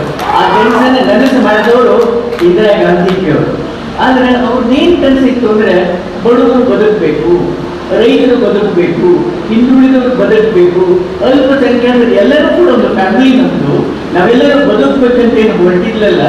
ಆ ತಾಯಿ ಮೇಲೆ ಸೇಡ್ ತೀರಿಸ್ಕೊಳ್ಳಿಕ್ಕೆ ಅವ್ರು ಏನ್ ಮಾಡಿದ್ರು, ಒಂದು ಮಾತು ಹೇಳ್ತೇನೆ. ಅಲ್ಲ, ಆ ತಾಯಿನ ಮುಗಿಸ್ಲಿಕ್ಕೆ ಏನ್ ಮಾಡ್ಬೇಕು ಅಂತ ಮಾಡಿದ್ರು. ಅವಾಗ ಅವ್ರು ಹೇಳ್ತಾರೆ, ಇಂದಿರಾ ಗಾಂಧಿ ಹೇಳ್ತಾರ, ಎಷ್ಟು ಧೈರ್ಯ ನೋಡ್ರಿ ಆ ತಾಯಿ, ದೊಡ್ಡ ಮೀಟಿಂಗು. ಏನ್ರಪ್ಪ, ನಾನು ರೈತರದು ಬಡವರು, ನಾನು ಗರೀಬಿ ಹಠಾವ್ ಮಾಡ್ತೀನಿ, ನನ್ನ ಹೊಡಿಲಿಕ್ಕೆ ನೀವು ತಯಾರಿದ್ದೀರಿ, ನನ್ನ ಕೊಲ್ಲಬೇಕು ಅಂತ ನೀವು ಅಂತೀರಿ, ಆಯ್ತು ನೀವು ಗುಂಡು ಹಾಕ್ಬೇಕು ಅಂತಂತೀರಿ, ಹಾಕಿ ನನ್ನ ಗುಂಡು. ಆದ್ರೆ ನನ್ನ ಎದೆಯಿಂದ ಏನು ಒಂದೊಂದು ಹನಿ ರಕ್ತ ಚುಂತದಲ್ಲ, ನನ್ನಂತ ಪ್ರಬಲವಾದಂತ ಶಕ್ತಿವಾದಂತ ಹೆಣ್ಣು ಮಕ್ಕಳನ್ನು ಈ ದೇಶ ತಯಾರು ಮಾಡ್ತದೆ. ನೆನಪಿಟ್ಕೊಂಡು ಅದನ್ನ ನೆನಪಿಟ್ಟುಕೊಂಡು ನಿಮಗೆ ನೋಡ್ರಿ, ಬರೀ ಅಡಿಗೆ ಮನೆಗೆ ಇಲ್ಲ, ರಾಜ್ಯಭಾರ ಮಾಡ್ಲಿಕ್ಕೆ ಬಂದಿರಿ, ಪಂಚಾಯತಿ ಒಳಗಿದ್ದೀರಿ, ತಾಲೂಕು ಪಂಚಾಯತ್ ಒಳಗಿದ್ದೀರಿ, ಮುನ್ಸಿಪಾಲಿಟಿ ಒಳಗಿದ್ದೀರಿ, ಅಸೆಂಬ್ಲಿ ಒಳಗಿದ್ದೀರಿ. ಇನ್ನು ಹೆಚ್ಚಿನ ಪ್ರಮಾಣದಲ್ಲಿ ನೀವು ಪಾರ್ಲಿಮೆಂಟ್ ಕೂಡ ಹೋಗ್ಬೇಕಲ್ಲ. ಈ ಪಾರ್ಲಿಮೆಂಟ್ ಏನು ಗುತ್ತಿಗೆದಾರಲ್ಲ, ಈ ಗುತ್ತಿಗೆದಾರನ ಹೊರಗೆ ಹಾಕ್ತಕ್ಕಂಥದ್ದಕ್ಕೆ ಒಂದು ಅವಕಾಶ ನಮ್ಗೆ ಕೊಟ್ಟಾಗ ಬಂಧುಗಳ. ಒಂದು ಮಾತನ್ನು ಹೇಳ್ತೀನಿ, ಎಂಥವ್ರು ಇರಲಿ, ನಿಮ್ಮ ಕೈ ಹೀಗೆ ನೋಡಿದ್ರಂತ ನಮಸ್ತಾರಲ್ಲ, ಈ ಕೈ ಒಳಗೆ ಒಂದು ಸ್ಪರ್ಶ, ಒಂದು ಮಣಿ ಇದ್ದಂಗೆ ಇರ್ತದಂತೆ. ಆ ಮಣಿ ಹಿಂಗೆ ಕಬ್ಬಣ ಮುಡ್ಸಿದ್ರಂತಂದ್ರೆ ಕಬ್ಬಣ ಬಂಗಾರ ಆಗ್ತದಂತೆ. ನಿಮ್ಮ ಕೈಯಲ್ಲಿ ಇದೇನು ಸ್ಪರ್ಶ ಮಣಿ ಅದಲ್ಲ, ವಿನೋದ ಸುಟ್ಟಿಯವರಿಗೆ ನೀವೀಗ ಮುಟ್ಟಿಸ್ಬಿಡ್ರಿ, ಆ ಪುಣ್ಯಾತ್ಮ ಬಂಗಾರ ಇಲ್ಲಿ ಹೋಗ್ತಾರೆ ಅಂತಕ್ಕಂಥ ಒಂದು ವಿಶ್ವಾಸಗಳು. ತರುಣರಿದ್ದಾರೆ, ಒಳ್ಳೆಯವರಿದ್ದಾರೆ, ಕಳಕಳಿಯವರಿದ್ದಾರೆ. ಮತ್ತೆ ಎಲ್ಲರೂ ಕೂಡ ಇವನಾರವ ಇವನಾರ ನೆನೆಸದಿರಯ್ಯ, ಇವ ನಮ್ಮಮ್ಮ ಇವ ನಮ್ಮನ್ನು ನೆನೆಸಯ್ಯ, ನಿಮ್ಮ ಮನೆಯ ಮಗನೇ ನೆನೆಸಯ್ಯ ಅಂತ ಹೇಳಿ ನಿಮ್ಮ ಮಗ ಮನೆಯ ಮಗನಾಗಿದ್ದಾನೆ. ಬಂಧುಗಳ, ನಾನು MP ಆಗಿ ನಾನು ಚುನಾವಣೆ ಮಾಡಿದ್ದೀನಿ. ಧಾರವಾಡ ಕ್ಷೇತ್ರದಿಂದಲ್ಲ, ಅದೆಲ್ಲನೂ ಕೂಡ ನೋಡಿದ್ದೀನಿ. ಎಲ್ಲ ನೋಡುವಲ್ಲಿ ಕೂಡ ಇಲ್ಲೇ ಸಾರಿ ಬದಲಾವಣೆ ಮಾಡ್ತೀವಿ. ಒಳ್ಳೆ ಹುಡುಗಿದ್ದಾನೆ, ಸುಸಂಸ್ಕೃತಿದ್ದಾನೆ, ವಿದ್ಯಾವಂತರಿದ್ದಾನೆ. ಯಾಕಂದ್ರೆ ನಾವು 25 ಮಂದಿ ಮೂಕರು ಕಳಿಸಿದ್ವಲ್ಲ ಇಲ್ಲಿಗೆ, ಮೂಕರು ಕಳಿಸಿದ್ವಲ್ಲ. ಆಸೆ ಬಿಜೆಪಿನ ಮೂಕರು ಒಂದು ಫಿಟ್ ಅಂತ ಒಂದು ಮಾತಾಡಲಿಲ್ಲ. ಏನಾದ್ರು ಮಾಡಿದ್ರೆ ಸೇಡು ತೀರಿಸಿಕೊಳ್ತಕ್ಕಂಥ ಕೆಲಸ ಮಾಡಿದ್ರೆ ವಿನಃ ಜನ ಗೆಲ್ಲ ಮಾಡ್ತಕ್ಕಂಥ ಕೆಲಸ ಮಾಡಲಿಲ್ಲ. ಇವತ್ತು ಎಲ್ಲರನ್ನ ನಮ್ಮೂರಂತ ಅಭಿಮಾನದಿಂದ ದುಡಿತಕ್ಕಂಥವ್ರಿಗೆ ತಾವು ಆಶೀರ್ವಾದ ಮಾಡಿ ದಿಲ್ಲಿ ಕಳಿಸ್ಬೇಕು. 7ನೇ ತಾರೀಕಿಗೆ ಯಾವ್ದಾದ್ರು ನೋಡ್ಲಿಕ್ಕೆ ಹೋಗ್ಬೇಡಿ. ಅವ 5-10 ವರ್ಷಗಳವರೆಗೆ ನೀವು ಸೇವೆ ಮಾಡಿಕೊಳ್ಳಿಕ್ಕೆ ಅವರು ಒಂದು ಹಿಂಗ್ ಮುಟ್ಟಿ ಆಶೀರ್ವಾದ ಮಾಡಿದ್ರೆ ಸಾಕು. ಆ ತಮ್ಮ ಬಹಳ ಎತ್ತರಕ್ಕೆ ಬೆಳಿತಾನೆ. ಇವತ್ತು ಲೋಕಸಭಾ ಚುನಾವಣೆ ನಾವು ನೆನೆಸ್ಕೊಂಡ್ರೆ 2 ಸತ ನಮ್ಮಲ್ಲಿ ಅವರು ಅಭ್ಯರ್ಥಿ ಆಗಿದ್ರು. ಆ ಅಭ್ಯರ್ಥಿ ಆಗಿ ಅವರೇನು ಕಣ ಕೇಳಿದ್ರು, ಅಲ್ಲಿಂದ ಶೇರಿದ್ರ ಒಂದು ರಾಜಕಾರಣ ಶುರುವಾಯಿತು. ಅಲ್ಲಿಂದ ಶುರುವಾಗಿ ಈ 2024ರ ಚುನಾವಣೆಗೆ ಅವರು ಅಭ್ಯರ್ಥಿ ಆಗಬಾರ್ದು ಅಂತ ಹೇಳಿ ಅವರನ್ನ ಹೊರಗಿಟ್ಟು ಸಾಕಷ್ಟು ಕಷ್ಟಗಳನ್ನ ನಾವು, ನಮ್ಮ ಕುಟುಂಬದವರು ತಾವು ಅನುಭವಿಸಿದೆ ಅಂತ ನಾನು ಕೊಡ್ತೇನೆ. ಈ ಸತ ವಿನೋದ ಸುಟ್ಟಿಯವರಿಗೆ ಅಭ್ಯರ್ಥಿಯನ್ನಾಗಿ ನಮ್ಮ ಹಿರಿಯ ನಾಯಕರು, ನಮ್ಮ ಪಕ್ಷ ನಿರ್ಧಾರ ತಗೊಂಡಿರ್ತಿ. ಅದನ್ನ ಬಹಳ ಹೃದಯಪೂರ್ವವಾಗಿ ನಾವು ಸ್ವಾಗತಿಸ್ತೀವಿ. ಹಾಗೇನೆ ವಿನೋದ ಸುಟ್ಟಿಯವರು ಸಣ್ಣವರಾಗಿದ್ರೂ ಸಂಘಟನೆ ಮೂಲಕ ಇವತ್ತ ಟಿಕೆಟ್ ಅನ್ನ ತಗೊಂಡು ಚುನಾವಣೆಗೆ ನಿಂತಾರೆ. ನಮ್ಮ ಕ್ಷೇತ್ರದ ಬಗ್ಗೆ ಮಾತಾಡ್ಬೇಕಂದ್ರೆ ಎಲ್ಲರೂ ನಮ್ಮ ಮನೆಯವರು, ಸನ್ಮಾನ ವಿನಯ್ ಕುಲಕರ್ಣಿಯವರ ಅಭಿಮಾನಿಗಳು. ಅವರು ಒಬ್ಬ ರಾಜಕಾರಣಿ ಅಂತಲ್ಲ, ಒಬ್ಬ ಮಾನವ ಹೃದಯ ಇದ್ದವರು. ಈಗ ಸದ್ಯಕ್ಕ ನಮ್ಮ ಕ್ಷೇತ್ರದೊಳಗ ಭಾಷಣ ಮಾಡ್ತಾರೆ. ಅವ್ರಿಗೇನ್ ಗೊತ್ತೈತಿ ರಾಜಕಾರಣ ಅಂತ ಹೇಳಿ. ರಾಜಕಾರಣ ನಾವು ಕಲಿಯೋದು 6ನೇ ತರಗತಿಯಿಂದ ಕಲಿತೀವಿ. ಸಂವಿಧಾನದ ಬಗ್ಗೆ ಕಲಿಯುವುದು ನಾವು 6ನೇ ತರಗತಿಯಿಂದ ಶುರು ಮಾಡ್ತೀವಿ. ರಾಜಕಾರಣಿ ಆಗ್ಬೇಕಂದ್ರ ಒಬ್ಬ ಮಾನವೀಯತೆ ಇದ್ದಂತ ಹೃದಯವಂತ ಒಬ್ಬ ಮನುಷ್ಯ ಇರಬೇಕು. ಅದು ನಮ್ಮ ಕಾಂಗ್ರೆಸ್ಸಿನ ಎಲ್ಲ ನಾಯಕರೆಲ್ಲ ಇದೆ ಅದ ಅಂತ ನಾನು ತಿಳ್ಕೊಳ್ತೇನೆ. ಇವತ್ತು ತಾವೆಲ್ಲರೂ ವಿನೋದ ಸುಖಿಯವರ ಪರವಾಗಿ ನಮ್ಮ ಮನೆಯವರ ಜೊತೆಗಿರ್ಲಿಕ್ಕೆ ಅಂತ ಹೇಳಿಲ್ಲ ಇಷ್ಟು ದೂರ ಆದರೂ ಬಂದನ್ನು ಪ್ರಚಾರ ಸಭೆಯಲ್ಲಿ ತಾವೆಲ್ಲರೂ ಪಾಲ್ಗೊಂಡಿರಿ. ಅದಕ್ಕೆ ತಮ್ಮೆಲ್ಲರಿಗೂ ಅಭಿನಂದನೆಗಳನ್ನ ತಿಳಿಸ್ತೀನಿ. ಇವತ್ತು ನಾವು ವಿಚಾರ ಮಾಡಿ ಲೋಕಸಭಾ ಅಭ್ಯರ್ಥಿಯನ್ನ ಗೆಲ್ಲಿಸುವಂತ ಇದು ಟೈಮ್. ಇಲ್ಲಿ ಬಂದವರು ಎಲ್ಲರೂ ಮುಖಂಡರು ನಮ್ಮನೆ ಅಕ್ಕ ತಂಗಿಯರಂತ ತಿಳ್ಕೊಂತೀನಿ ನಾನು. ಯಾಕಂತಂದ್ರೆ ನಮ್ಮ ಕ್ಷೇತ್ರ ಈ 20 ವರ್ಷದೊಳಗೆ ಸಾಕಷ್ಟು ಕಷ್ಟಗಳನ್ನ ಅನುಭವಿಸ್ತು. ಒಮ್ಮೆ ಕರೋನಾ ಬಂತು, ಒಮ್ಮೆ ಮಳೆ ಜಾಸ್ತಿ ಆಗಿ ಮನೆಗಳ ಬಿದ್ದು, ಒಮ್ಮೆ ಬರಗಾಲ ಬಿಟ್ಟು ನಾವು ಬೆಳೆದಂತ ಎಲ್ಲ ರೈತ ಬಾಂಧವರಿಗೆ ಏನು ಅನಾನುಕೂಲ ಆಯ್ತು ತಮ್ಗೆಲ್ಲರಿಗೂ ಗೊತ್ತು. ಆದ್ರೆ ಲೋಕಸಭಾ ಎಲೆಕ್ಷನ್ ಬಂದಾಗ ನಮಗೆ ಸುಳ್ಳುಗಳನ್ನ ಹೇಳಿದ್ರು, ನಮ್ಮ ಅಭ್ಯರ್ಥಿ ಬಗ್ಗೆ ಸುಳ್ಳು ಹೇಳಿದ್ರು. ನಮ್ಮ ಊರಿಗೆಲ್ಲ ಬಂದು ಅವ್ರಿಗೆ ಯಾರಿಗೆ ಓಟ್ ಹಾಕ್ಬೇಕಂತ ಹೇಳಿ ನಮಗೆ ಕಲಿಸ್ಕೊಟ್ರು. ಒಮ್ಮೆ ಸಿಲಿಂಡರ್ಗೆ ಕೈ ಮುಗಿಸಿ ಓಟ್ ಹಾಕಿಸ್ಕೊಂಡ್ರು, ಒಮ್ಮೆ ಪಾಸ್ಬುಕ್ ಅನ್ನ ಕೈಯೊಳಗೆ ಹಿಡ್ಕೊಂಡು ಓಟ್ ಹಾಕಿಸ್ಕೊಂಡ್ರು, ಒಮ್ಮೆ ಮೋದಿಯವರ ಮುಖ ನೋಡಿ ಓಟ್ ಹಾಕಂದ್ರು. ಇವತ್ತು ಅವ್ರು ಏನ್ ಹೇಳ್ತಾರೆ ಅಂದ್ರೆ ದೇಶದ ಭದ್ರತೆಗಾಗಿ ಓಟ್ ಹಾಕ್ರಿ ಅಂತ ಹೇಳ್ತಾರೆ. ದೇಶದ ಭದ್ರತೆ ನಾನು ನೀವು ಮಾಡೋದಲ್ಲ. ನಮ್ಮ ಮನೆ ಮಕ್ಕಳನ್ನ ನಾವು ಅಲ್ಲಿ ಗಡಿಯಲ್ಲಿ ಕಳಿಸ್ತೀವಿ, ಅಲ್ಲಿ ಅಧಿಕಾರಿಗಳದರ, ಅಲ್ಲಿ ಆರ್ಮಿ ಐತಿ, ಅವರು ನಮ್ಮ ಗಡಿಯನ್ನ ಕಾಯ್ತಾರೆ. ಇವತ್ತು ನಾವು ವಿಚಾರ ಮಾಡಬೇಕಾಗಿದ್ದು ನಮ್ಮ ಸಣ್ಣ ಕುಟುಂಬ, ನಮ್ಮ ಸಣ್ಣ ಕುಟುಂಬದ ಭದ್ರತೆಯನ್ನ ನಾವು ವಿಚಾರ ಮಾಡಿದರೆ ಸಾಕನ್ಕೊಳ್ತೀವಿ. ಈ 20 ವರ್ಷದೊಳಗ ನಮ್ಮ ಗ್ರಾಮ ಪಂಚಾಯತಿಯಿಂದ ಹಿಡಿದು MLA ವರೆಗೂ MP ವರೆಗೂ ಯಾರ್ಯಾರು ನಮ್ಮ ಮನಿತನಕ್ಕೆ ಏನು ನಿಂತು ಸಹಾಯ ಮಾಡ್ಯಾರ ಅನ್ನೋದನ್ನ ನಾವು ವಿಚಾರ ಮಾಡಿ ಲೋಕಸಭಾ ಎಲೆಕ್ಷನ್ ಹೋಗ್ಬೇಕು. ತಮ್ಗೆಲ್ಲ ಗೊತ್ತಿರುವಂಗನ ಗ್ರಾಮ ಪಂಚಾಯತಿ ಒಳಗ ಕ್ರಿಯಾ ಯೋಜನೆಗಳನ್ನ ಮಾಡ್ತೀವಿ. ಆ ಕ್ರಿಯಾ ಯೋಜನೆಗೆ ಕಡಿಮೆ ಬಿತ್ತು ಅಂದ್ರೆ MLA ಅವ್ರಿಗೆ ಕೇಳ್ತೀವಿ, ಅಲ್ಲೂ ಆಗಿಲ್ಲ ಅಂದ್ರೆ MP ಅವರಿಗೆ ಕೇಳ್ತೀವಿ. ಇವ್ರು ಮೂರು ನಮ್ಮವರಾಗಿರ್ಬೇಕು ಅಂದ್ರೆ ಮಾತ್ರ ನಮ್ಮ ಕ್ಷೇತ್ರದಾಗ್ಲಿ ನಮ್ಮ ಅಭಿವೃದ್ಧಿ ಆಗಲಿ ಸಾಧ್ಯ. ಮೊನ್ನೆ ವಿಧಾನಸಭಾ ಎಲೆಕ್ಷನ್ ಆದ್ಮೇಲೆ ವಿಧಾನಸಭಾದೊಳಗೆ ನಿಂತು ನಮ್ಮ ಕ್ಷೇತ್ರದ ಪರವಾಗಿ ಧ್ವನಿ ಎತ್ತಿದವರು ನಮ್ಮ ಮನೆಯವರು ಸನ್ಮಾನ್ಯ ವಿನಯ್ ಕುಲಕರ್ಣಿ. ಒಂದು ಕೆರೆಯಿಂದ ಹಿಡಿದು ಒಂದು ಮನೆ ಬಿದ್ದಿದ್ರಿಂದ ಹಿಡಿದು ರೈತರ ಸಾಲ ಮನ್ನಾ ಇವೆಲ್ಲದರ ಬಗ್ಗೆ ಚರ್ಚೆ ಮಾಡಿದವ್ರನ್ನ ಅವರೇ ಒಬ್ರೆ. ಹಿಂದೆ 5 ವರ್ಷ ಇದ್ದ MLA ಅವರನ್ನು ಯಾರೊಬ್ರು ನಮ್ಮ ಸಮಸ್ಯೆಗಳ ಬಗ್ಗೆ ಕೇಳಲಿಲ್ಲ. ಮನಿ ಬಿದ್ದವರಿಗೆ ಮನಿ ಸ್ಯಾಂಕ್ಷನ್ ಆದ್ರೂ ಅವ್ರಿಗೆ ಬೇಡ, ಯಾಕಂದ್ರೆ ಅವರು ಬಿಜೆಪಿಗರದಾರ ಅಂತ ಹೇಳಿದ್ರು, ಕಾಂಗ್ರೆಸ್ಸಿಗರದಾರ, ಬಿಜೆಪಿ ಅವ್ರಿಗೆ ಹಾಕೊಂಡ್ರು. ನೀವು ಬಂದ ರಾತ್ರಿ ಜಾಯ್ನ್ ಆದ್ರೆ ಮುಂಜಾನೆ ನಿಮಗೆ ಮನಿಗಳನ್ನ ಕೊಡ್ತೀವಿ ಅಂತ ಹೇಳಿದ್ರು. ಆದ್ರ ವಿಧಾನಸಭಾ ಎಲೆಕ್ಷನ್ಗೆ ನಾವು 5 ಗ್ಯಾರಂಟಿಗಳನ್ನ ತಗೊಂಡು ಬಂದ್ವಿ. ಸರ್ಕಾರ ನೀವು ಯಾವ ಜಾತಿಯವರಂತೂ ಕೇಳಲಿಲ್ಲ, ಯಾವ ಪಾರ್ಟಿಯವರು ಅಂತೂ ಕೇಳಲಿಲ್ಲ. ಇದನ್ನ ಮನೆಗಳಿಗೆ ಮುಟ್ಟಿಸುವಂತ ಕಾರ್ಯಕ್ರಮ ಕಾಂಗ್ರೆಸ್ ಮಾಡಿದ್ರು. ಇವತ್ತು 8ರಿಂದ 10 ಸಾವಿರ ಏನು ಸಹಾಯಧನ ಒಂದು ಕುಟುಂಬಕ್ಕೆ ಸಿಗಕತ್ತೈತಿ, ಅದಿಷ್ಟು ಕಾಂಗ್ರೆಸ್ ಕೊಡುಗೆ. ಈಗ ಮತ್ತೆ ಲೋಕಸಭಾ ಎಲೆಕ್ಷನ್ 5 ಕೊಡುಗೆಗಳನ್ನ ತಗೊಂಡು ಬರಕತ್ತಾರ. ತಮಗೆಲ್ಲ ಗೊತ್ತಿರೋಂಗ ಇಲ್ಲಿ ಗೃಹಲಕ್ಷ್ಮಿ ಸಿಕ್ಕಿತ್ತು, ಅಲ್ಲಿ ಮಹಾಲಕ್ಷ್ಮಿ ಸಿಕ್ಕಿತ್ತು. ಅಂದ್ರೆ 1 ಲಕ್ಷ ರೂಪಾಯಿ. ಇಲ್ಲಿ 24,000 ರೂಪಾಯಿ, ಅಲ್ಲಿ 1 ಲಕ್ಷ ರೂಪಾಯಿ ಅಂದ್ರೆ 1,24,000 ರೂಪಾಯಿ ಒಂದು ಕುಟುಂಬಕ್ಕೆ ಸಹಾಯಧನ ನಮ್ಮ ಸರ್ಕಾರ ಕೊಡಕತ್ತೈತಿ. ಈಗ ಅವರು ಬಂದ ತಪ್ಪೆಲ್ಲ ರಾತ್ರಿ ಮಾಡ್ತಾರೆ. ಒಂದು ವೋಟಿಗೆ 20,000 ರೂಪಾಯಿ ಕೊಟ್ಟರು ಕಡಿಮೆ. ಆ 20,000 ರೂಪಾಯಿದೊಳಗ ಮನಿ ಗಂಡು ಮಕ್ಕಳು ಏನ್ ಮಾಡ್ತಾರ, ನಾವು ಹೆಣ್ಮಕ್ಳು ಏನ್ ಮಾಡ್ತೀವಿ ಅಂದ್ರೆ ಏನೋ ಒಂದು ಸಾಮಾನು ತಗೊಂಡು ಮುಗಿಸ್ಬಿಡ್ತೀವಿ. ಆದ್ರೆ ತಿಂಗಳ ನಮ್ಗೆ ಕಂತವಾಗಿ ಏನ್ ಅನುದಾನ ಬರ್ತೈತಿ ಅದ ನಮ್ಮ ಕಷ್ಟ ಕಾಲಕ್ಕ ನಮಗ ಯಾವುದೋ ಒಂದು ಕಾರ್ಯಕ್ರಮ ಆಯ್ತು, ಏನೋ ಒಂದು ಮಾಡ್ಬೇಕಂದ್ರೆ ನಮಗ ಸಹಾಯಧನ ಆಗಿ 1,24,000 ರೂಪಾಯಿ ನಮ್ಮ ಜೊತೆಗೆ ಇರ್ತೈತಿ. ಇವತ್ತು ಬಿಜೆಪಿಗರು ಯುವಕರಿಗೆ ಹೇಳ್ತಾರ, ರೋಡಿಗೆ ಇಳಿದು ಶ್ರೀರಾಮನ ನೆನೆಸ್ತಾರ, ದೇಶಭಕ್ತಿ ಅಂತ ಹೇಳ್ತಾರ, ರಾಷ್ಟ್ರವಾದ ಅಂತ ಹೇಳ್ತಾರ. ಆದ್ರ ಮನಿ ಹೊಟ್ಟೆ ಹಚ್ಕೊಂಡು ಬಂದ್ರು ಅಂತಂದ್ರ ಅನ್ನಭಾಗ್ಯ ಅಷ್ಟೆಲ್ಲ ಅವ್ರಿಗೆ ಸಿಗೋದು. ಅವ್ರ ಅಡ್ಡಾಡಕ್ಕೆ ಗಾಡಿಗೆ 200 ರೂಪಾಯಿ ಬೇಕಂದ್ರೂ ನೀವೇ ಕೊಡ್ಬೇಕು ಅವ್ರಿಗೆ, ಪೆಟ್ರೋಲ್ ಡೀಸೆಲ್. ಈಗ ರೈತರ ಸಾಲ ಮನ್ನಾ ಮಾಡ್ತೀವಿ ಅಂತ ಹೇಳಿ ಕಾಂಗ್ರೆಸ್ ಸರ್ಕಾರ ಹೇಳಿದಾಗ ಬಿಜೆಪಿಗರು ಏನ್ ಮಾಡಿದ್ರೆ 2,000 ರೂಪಾಯಿ ಜೊತೆ 3 ಕಂತುಗಳನ್ನ ಕೊಡಕತ್ತಾರ. ಒಂದು ಕೈ ಒಳಗ 6,000 ರೂಪಾಯಿ ಕೊಡ್ತಾರ, ಇನ್ನೊಂದು ಕಡೆ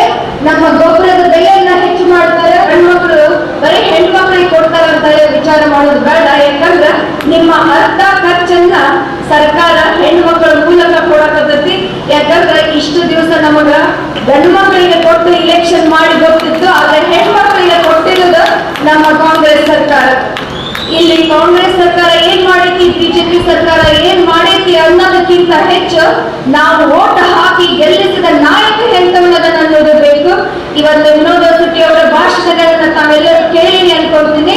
ಅವರು ಭಾಷಣ ಮಾಡೋದ್ರೊಳಗ ನಿಮ್ಮ MLA ಜೊತೆ ನಾವು ನಿಂದಿರ್ತೀವಿ, ನಿಮ್ಮ ಕಷ್ಟಗಳ ಜೊತೆಗೆ ನಾವು ನಿಂದಿರ್ತೀವಿ, ಹೆಚ್ಚಿನ ಅನುದಾನ ತಂದು ನಿಮ್ಮ ಜೊತೆಗೆ ಇರ್ತೀವಿ ಅಂತ ಹೇಳಿ ಅವರ ಭಾಷಣ ಇರ್ತಾವ. ಅದೇ ನೀವು ಬಿಜೆಪಿಗಳ ಭಾಷಣಗಳನ್ನ ಕೇಳ್ರಿ, ಏನಿಲ್ಲಿ ಕಾಂಗ್ರೆಸ್ ಸರ್ಕಾರ ಸಹಾಯಧನ ಕೊಡುತ್ತದೆ, ಅದ್ರ ಸಂಬಂಧ ಮಹಿಳೆಯರ ದಾರಿ ತಪ್ಪಾತಾರೆ ಅಂತ ಮಾತಾಡ್ತಾರ. 2,000 ರೂಪಾಯಿ ಕೊಟ್ಟಿದ್ದು ಹೇಗೈತಂದ್ರೆ ಮನೆ ಒಳಗೆ ಒಂದು ಮಗು ಹುಟ್ಟಿತ್ತಂದ್ರೂ 2,000 ರೂಪಾಯಿ ಕಾರಣ ಅಂತಾರೆ.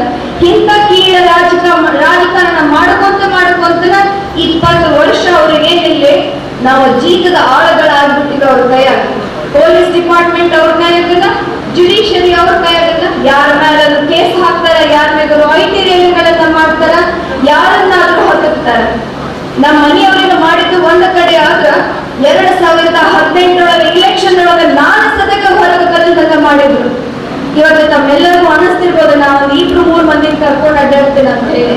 ಆದ್ರೆ ನನ್ನ ಜೊತೆ ಇದ್ದವರಿಗೆ ಇನ್ನೊಂದು ಸಂಕಷ್ಟ ಬರಬಾರ್ದು ಅನ್ನೋದಕ್ಕ ನೋಡೋಣ ಯಾರು ನನಗೇನ್ ಮಾಡ್ತಾರ ಅನ್ಕೊಂಡ ಸುಮ್ಮನೆ ಧೈರ್ಯದಿಂದ ಹೋಗ್ತಿರ್ತೀನಿ.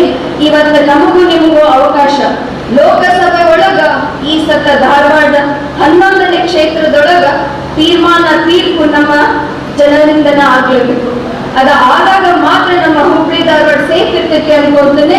ಹೆಚ್ಚಿನ ಅನುದಾನ ನಮ್ಮ ಹಳ್ಳಿಗಳಿಗೆ ಬರಕ್ ಸಾಧ್ಯ ಐತಿ. ಮಹದಾಯಿ ಯೋಜನೆಯಿಂದ ಹಿಡಿದು ಕುಡಿಯೋ ನೀರಿನಿಂದ ಹಿಡಿದು ನಮ್ಮ ಮಕ್ಕಳ ಭವಿಷ್ಯ ಬಗ್ಗೆ ನಾವು ಕಾಂಗ್ರೆಸ್ ಮೇಲಿನ ಅದೀವಿ. ಈ ಸತ ಯುವ ನ್ಯಾಯ ಅಂತ ಹೇಳಲು 1 ಲಕ್ಷ ಗವರ್ಮೆಂಟ್ ಜಾಬ್ಗಳನ್ನ ನಮ್ಮ ಯುವಕರಿಗೆ ಕೊಡುವಂತದ್ದನ್ನು ಸರ್ಕಾರ ನಿರ್ಧರಿಸಿದೆ. ಇವತ್ತಿನ ಯುವಕರು ನಾಳೆ ದೇಶದ ಶಕ್ತಿ ಇರ್ತಾರ. ನಮ್ಮ ಯುವಕರಾಗಿ ವಿನೋದ ಸುಟ್ಟಿಯವರದಾರ.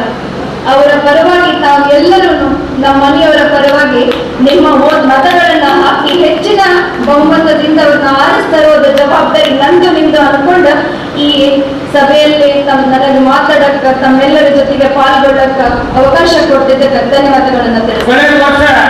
ಸಾಮಾನ್ಯ ವಿನಯ್ ಕುಲಕರ್ಣಿ ಅವರು ಇವತ್ತು ಹೊರಗಡೆ ಇದ್ದರೂ ಸಹಿತ ಅವರ ಒಂದು ವಿಧಾನ ಸಭೆ ಚುನಾವಣೆ ಒಳಗ ಇವತ್ತು ವಿನಯ್ ಕುಲಕರ್ಣಿ ಇವತ್ತು ತಾವೇನು ಕಳೆದ ವರ್ಷ ಇಲೆಕ್ಷನ್ ಮಾಡೋದರ ಮುಖಾಂತರ ಇವತ್ತು 18,000 ಮತಗಳ ಅಂತರದಿಂದ ಇವತ್ತು ಅವ್ರು ಆಯ್ಕೆ ಮಾಡ್ತೇವೆ.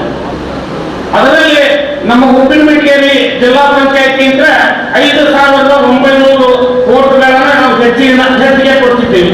ಸುಮಾರು 2,500 3 ಸಾವಿರ ಗದಗ ಕ್ಷೇತ್ರದಿಂದ ಅಂದ್ರೆ ಅಂದಾಜ ಇವತ್ತಿಗೆ 2 ಜಿಲ್ಲಾ ಪಂಚಾಯತಿ ಅವ್ರು ನಾವು ಬಂದೇವೆ. 9,000 ಮತಗಳನ್ನು ನಾವು ಕಾಂಗ್ರೆಸ್ ಪಕ್ಷಕ್ಕೆ ವಿನಯ್ ಕುಲಕರ್ಣಿ ಅವ್ರಿಗೆ ನಾವು ಹೆಚ್ಚಿನ ಮತಗಳನ್ನು ಕೊಡ್ತಿದ್ದೀವಿ. ಆದ್ರೆ ಆ ಟೈಮ್ದೊಳಗೆ ನಮ್ಮ 5 ಗ್ಯಾರಂಟಿಗಳೇನಿತ್ತು ಅಲ್ಲ, ಬರೀ ನಮ್ಮ ಮನೆಗೆ ಇಂಥ 5 ಗ್ಯಾರಂಟಿ ನಾವು ಸರ್ಕಾರ ಬಂದ್ರೆ ನಾವು ಈ 5 ಗ್ಯಾರಂಟಿಗಳನ್ನ ಯಾವುದೇ ಪರಿಸ್ಥಿತಿ ಒಳಗೆ ಕೊಡ್ತೇವಿ ಅಂತ ನಾವು ಮನೆಗೆ ಹೋಗಿ ಪ್ರಚಾರ ಮಾಡ್ತೀವಿ. ಆದ್ರೆ ಈ ಚುನಾವಣೆ ಒಳಗ ಇವತ್ತು ನಾವು ಮನೆಗೆ ಹೋಗಿ ಇವತ್ತ ತಾಯಂದಿರಂತೆ ವೋಟ್ ಕೇಳುವಂತ ಹಕ್ಕು ಇವತ್ತು ನಾವು ಕಾಂಗ್ರೆಸ್ಗೆ ಬೇಕು, ಕಾಂಗ್ರೆಸ್ ಕಾರ್ಯಕರ್ತರಿಗೆ. ಯಾಕಂದ್ರೆ ನುಡಿದಂತೆ ನಡೆದಂತ ಸರ್ಕಾರ ಇವತ್ತ ದೇಶದೊಳಗೆ ಯಾವ್ದಾದ್ರು ಇದ್ರೆ ಕರ್ನಾಟಕದಲ್ಲಿ ಕಾಂಗ್ರೆಸ್ ಸರ್ಕಾರ ಸನ್ಮಾನ್ಯ ಸಿದ್ದರಾಮಯ್ಯ ಮತ್ತು ಡಿ.ಕೆ. ಶಿವಕುಮಾರ್ ನೇತೃತ್ವದೊಳಗಿನ ನಮ್ಮ ಕಾಂಗ್ರೆಸ್ ಸರ್ಕಾರ ನುಡಿದಂತೆ ನಡೆದು ಇವತ್ತು 5 ಗ್ಯಾರಂಟಿಗಳನ್ನ ಕೊಟ್ಟು ಕಳೆದ 10 ವರ್ಷದಲ್ಲಿ ಇವತ್ತ ಕೇಂದ್ರದಲ್ಲಿ ಸುಮಾರು 5 ವರ್ಷದ ರಾಜ್ಯದಲ್ಲಿ ಭಾರತೀಯ ಜನತಾ ಪಕ್ಷ ಇವತ್ತ ಆಡಳಿತವನ್ನು ಮಾಡುತ್ತೆ. ಯಾವ್ದಾದ್ರು ಒಂದು ಗ್ಯಾರಂಟಿಯನ್ನು ಕೊಟ್ರ ಬಡತನ ರೇಖೆಗಿಂತ ಕೆಳಗಿರುವಂತದ್ದು ಒಂದು ಗ್ಯಾರಂಟಿಗಳನ್ನು ಕೊಟ್ರ, ಒಂದರ ಸಹಾಯವನ್ನು ಮಾಡಿದ್ರ, ಅಟ್ಲೀಸ್ಟ್ ರೈತರಿಗೆ ಏನಾದ್ರು ಸಹಾಯ ಮಾಡಿದ್ರ, ಏನನ್ನೂ ಮಾಡಲಿಲ್ಲ. ಏನೀಗ ಇಲ್ಲಿವರೆಗೆ ನಮ್ಮ ಲಾಡ್ ಸಾಹೇಬ್ ಹೇಳಿಲ್ಲ, ಸುಳ್ಳು ಭರವಸೆಗಳನ್ನು ಮಾತ್ರ ಕೊಟ್ಕೊಂಡು ಹೋಗುದು.